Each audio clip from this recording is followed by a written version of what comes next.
What's the haps? I'm Meroka, and today I'm going to be taking a quick look at Super Toy Cars, which, as you might easily imagine, is a racing game. It's developed by Eclipse Games, and it's inspired by such things as Micro Machines and Mario Kart. As you might well be able to see from the visual style in the background, you can see it's clearly not going for some sort of realism here. It's sort of toy cars driving around a kid's bedroom kind of thing. So let's go to the options menu. In the options menu we have sound and music on separate sliders, which is nice. They're not a linear, well, they're on increments as opposed to any sort of full slider, but okay. We can change the camera on the car, so you can change between a close camera, a top down, and a far camera in case you want to change the way you play. Language, there are two language options, English and Spanish. I think the team might be Spanish, which is probably what that's about.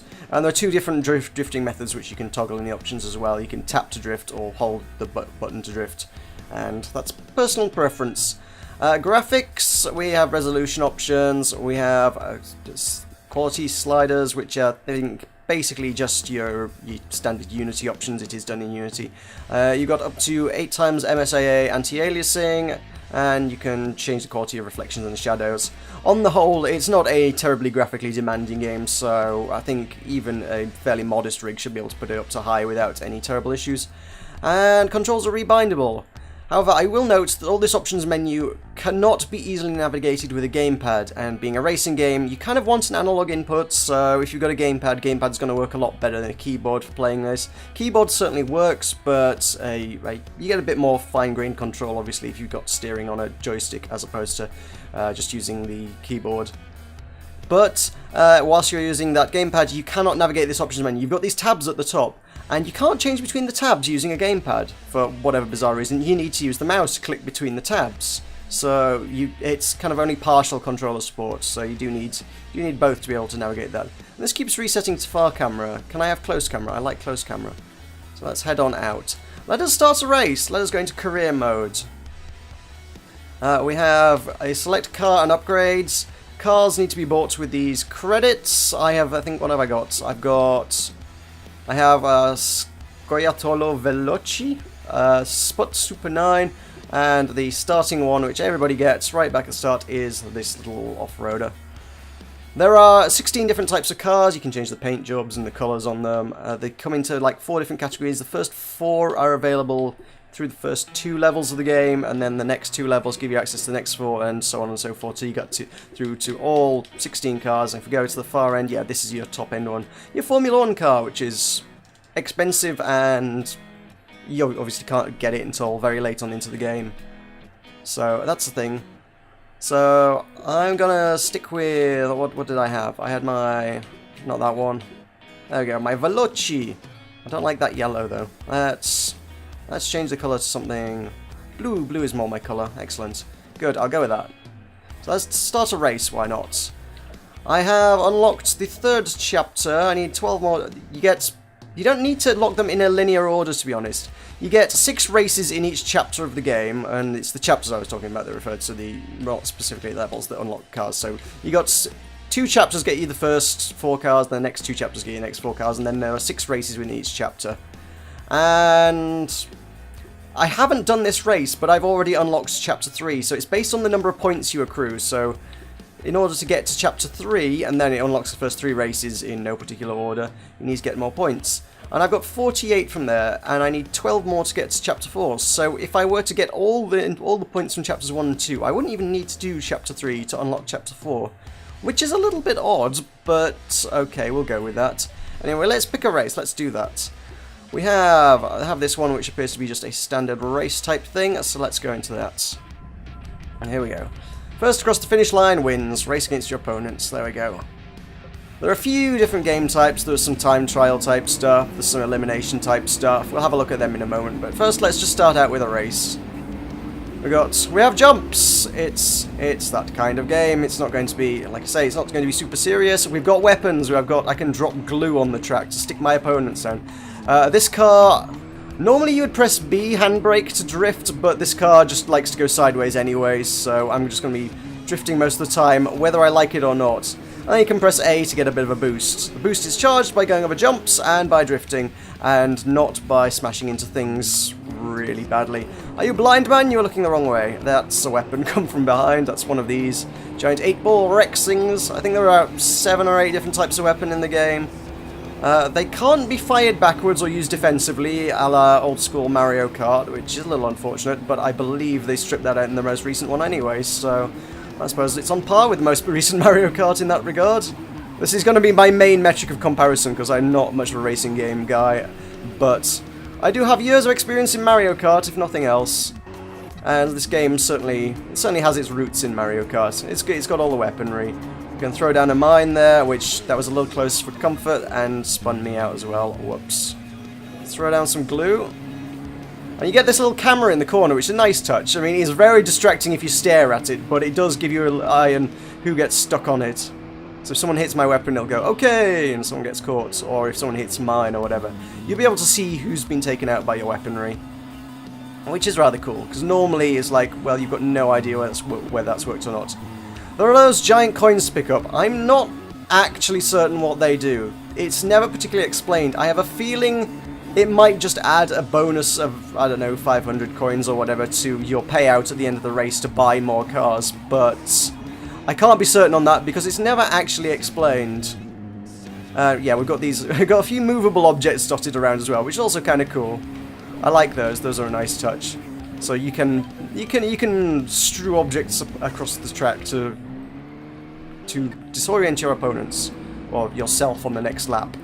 Anyway, that's that. That is a race around the kitchen. The menu here is a little odd. I'm not sure why the buttons are kind of overlapping each other. There's 2 continue buttons as well. That's just a UI issue. That could probably be cleaned up pretty easily. It's just a little weird at the moment. But there we go. I have a little more money, so I could buy some more cars if I wanted another cheap car. I'm kind of happy with the 3 I've got, to be honest.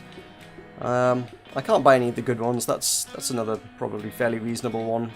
In the what am I on? I'm in the B class cars. I think I'm on at the minute. There's C, B, A, and S class. We can buy upgrades as well. There are upgrades. I've not actually bought any of these yet. So my current car is it. Let me just double check. That was the one. Yeah, the Veloci. I'm not a car man. I'm like, which was my car? I know I've just driven it around the track for 2 minutes, but I don't remember which one was mine. So we can get a engine upgrade. We can add a turbo. We can improve the tires. We can improve the gearbox. Let's buy a few of these. See if I don't know if they stack. I imagine they must stack. Let's find out. So I can then buy a turbo as well. Sure, why not? Improve the tires. Better handling. Gearbox will reduce my weight and increase my acceleration. Sure. Well, why not improve the performance all the way around?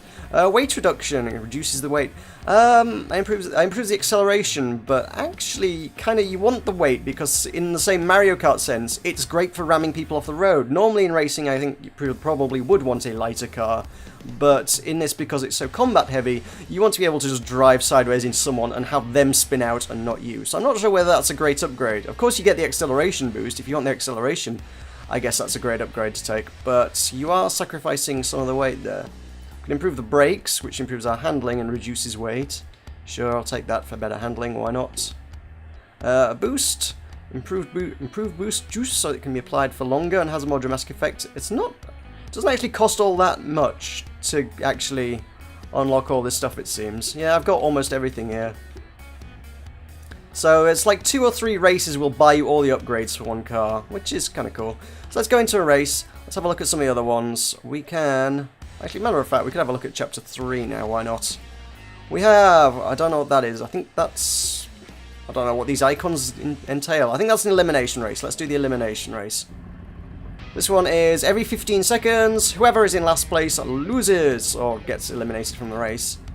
Which is a game type, this is not the first time I've seen this game type. I did play on the Xbox 360 ages ago, Split Second, which had this game type. I've no idea if other games have implemented this game type, but yeah, that's the only time I've ever seen this before. So, reasonably original. We're going to drift around that corner and, again, not intentionally particularly, and spin out because I can't drive.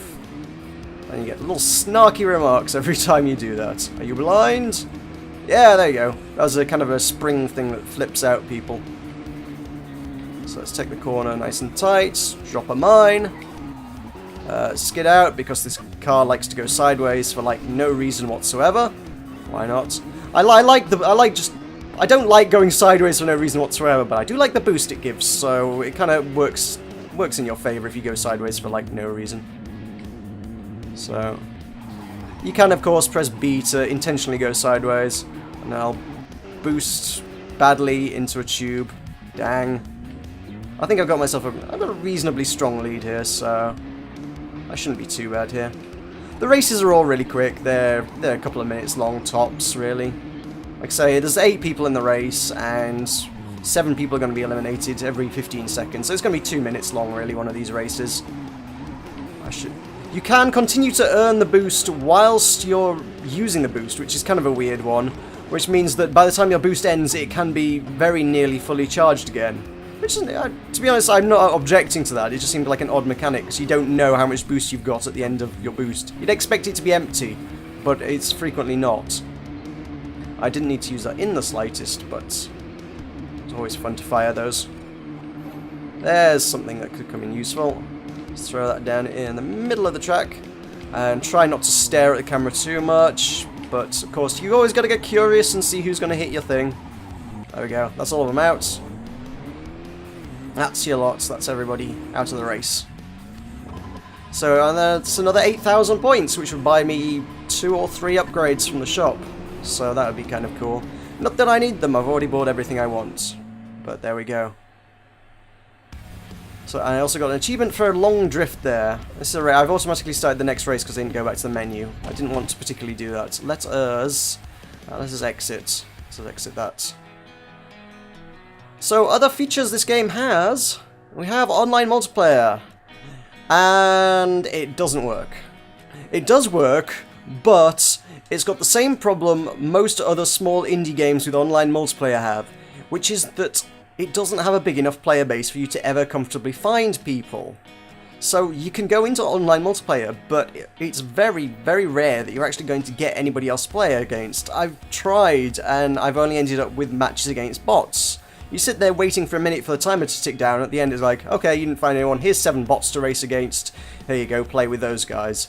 And, well, that's not what I go to online multiplayer for. I mean, if I wanted to do that, I've got Quick Race here, or my career mode. Those are already the bots.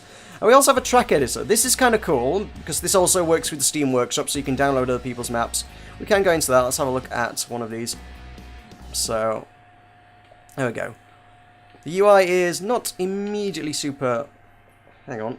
Okay, apparently it doesn't work at all with the controller, so I guess we've got to use the keyboard and mouse. That makes a bit more sense, to be honest. Actually, I would be surprised if it worked with the controller, but it would be nice to do so. So yeah, this works with the Steam Workshop. You can download other people's maps, save them, and race around them. So you start out with this standard loop thing, and each of these marks sort of a checkpoint with it, and it's just going to drag and move the red bars around, and that's going to be your track. And it has this weird sort of smoothing thing going on, which unfortunately means you can't make a particularly exotic track, because in spite of my moving the marks back and forth like that, it's not a overly dramatic wiggle on the track there, to be honest. Which, I don't know, maybe there's ways to change that or something. I've not spent a lot of time playing around with this, but it just seems like it's not quite as great a tool as I might hoped it would be. I expect a little bit more freedom to work with it when it's just sort of saying, no, you must sort of... It smooths everything out. I don't know.